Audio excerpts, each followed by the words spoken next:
I just had a quick question that just came in through the live feed. Were you able to build out of where you were? Or did you have to actually move? Like some people actually live in, like, say, if they're in Tulsa, for example.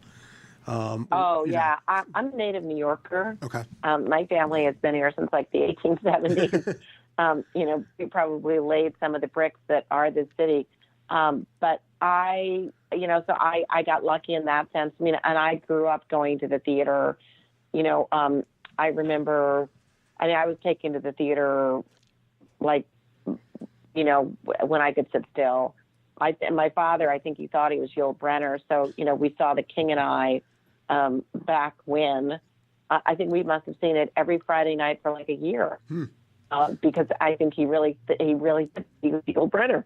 And it was just like my family loved to go to plays, and I could tell my mother, I want to see this, I want to see The Kingfisher, or I want to see this, or I heard about that, and then, when I started to get into high school, I began investigating downtown theater and alternative theater, alternative plays.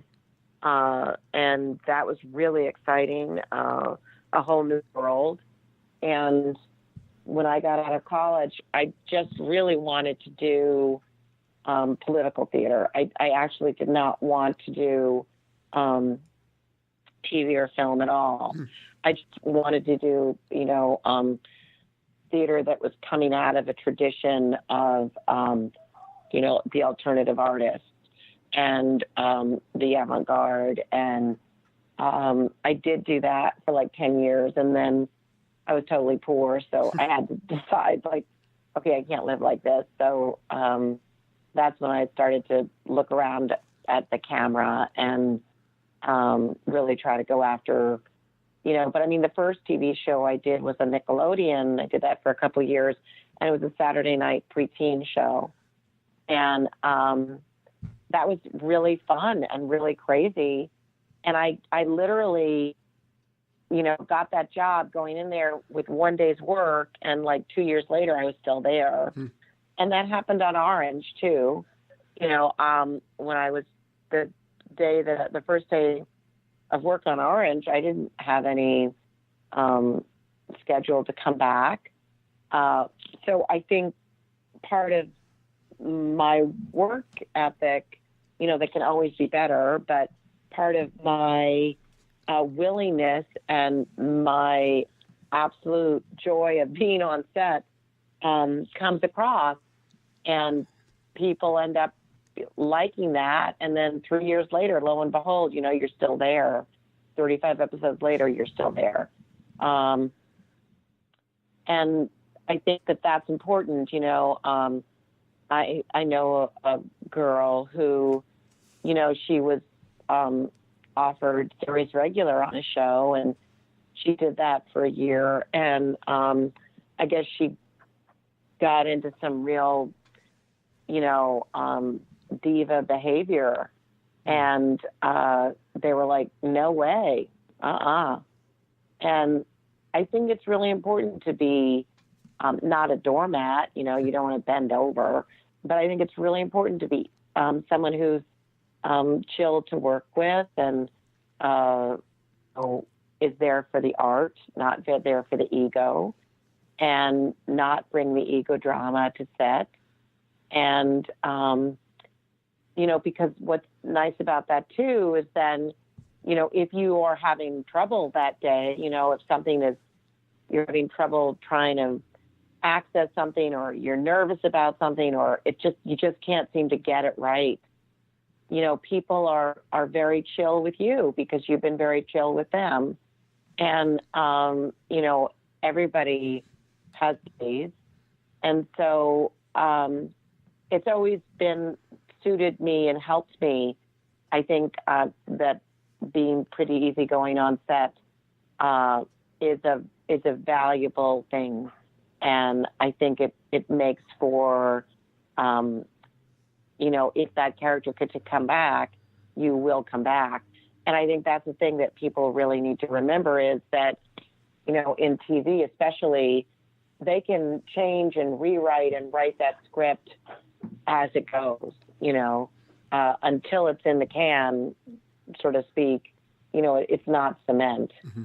So I think that that's really important to realize, and that if you are on set and maybe you just have one day, that, if you really show up and really have a point of view and really put your heart into it and really, try to be chill and be present and be easygoing and, not too crazy, I think you may end up being on that set 35 episodes later because you're an easy person to work with. And doing TV and film is, it's like going to war. It's very long days. It's Mm-hmm. very, very tough work. It's very hard work. It's 12, 14-hour days, 5 days a week for these people who are producing and, directing and executive producing and writing it. And I mean, it's amazing the work that is being put in. Mm-hmm.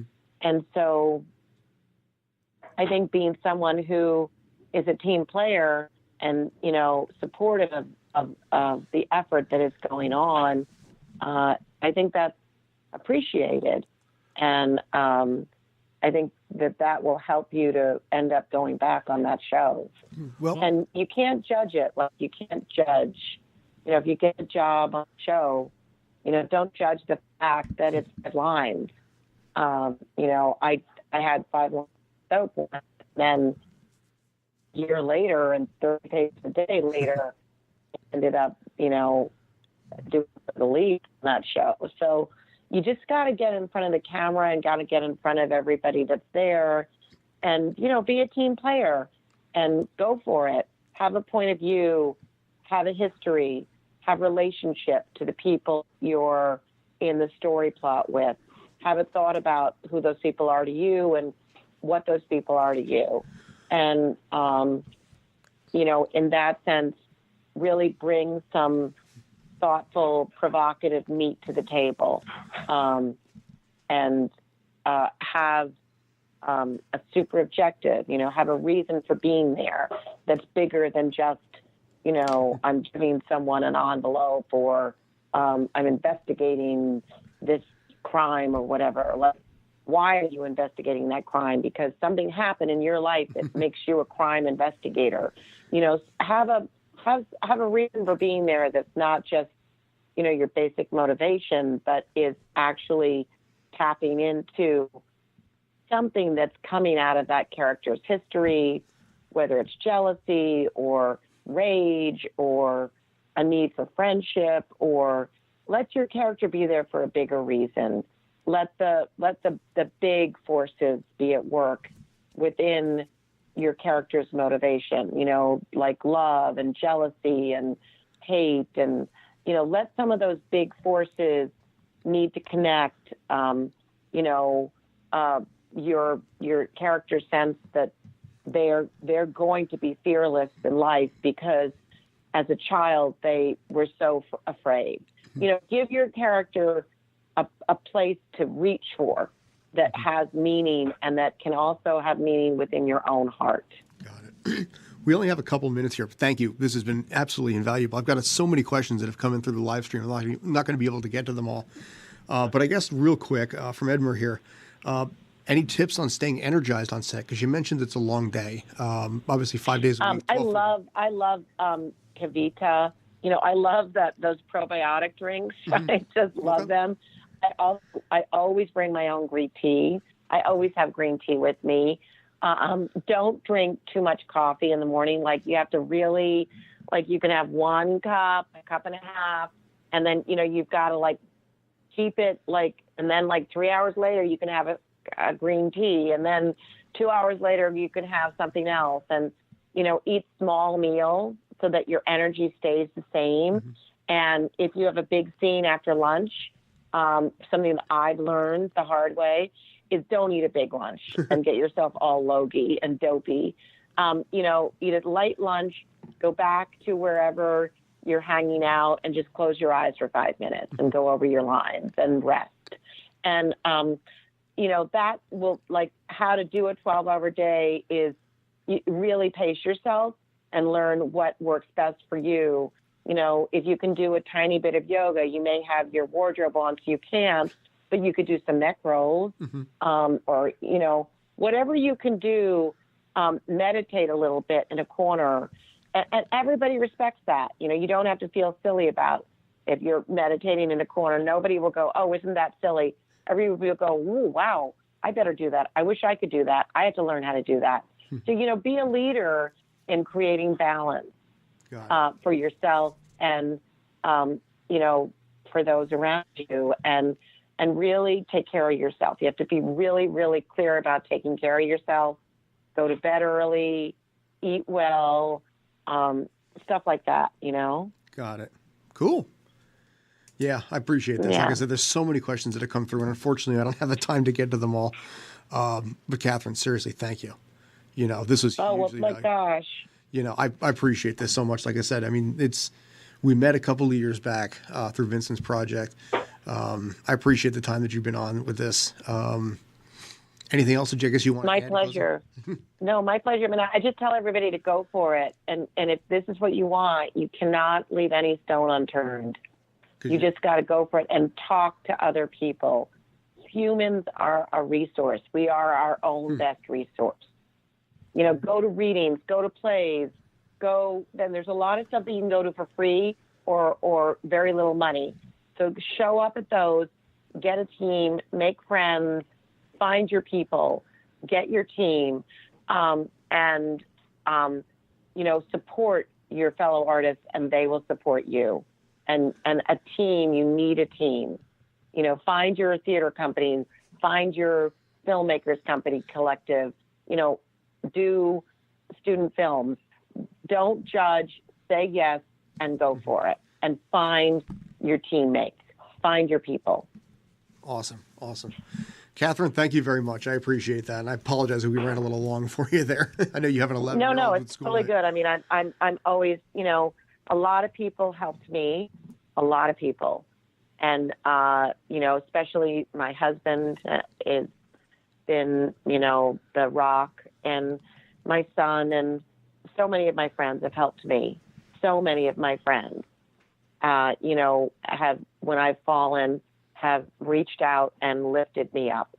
And, I think anytime I can sort of lift anybody else up, I'm grateful to be a part of that. As are we very much. All right. I appreciate, like I said, have a great night. Thank you again. And Thank be you. well, and congratulations on everything that you've been able to make happen. Oh, well, you're so sweet, and please, God, more. And, I hope to work till the day I die. So please, God. And I hope that for you and everybody else. I think that's the best way to go. Sounds good. Thank you very much. Have a good night. Sounds good. Okay, care. you too. Thanks a lot. Take care. Be well. Bye. Okay. Bye. Have a good night.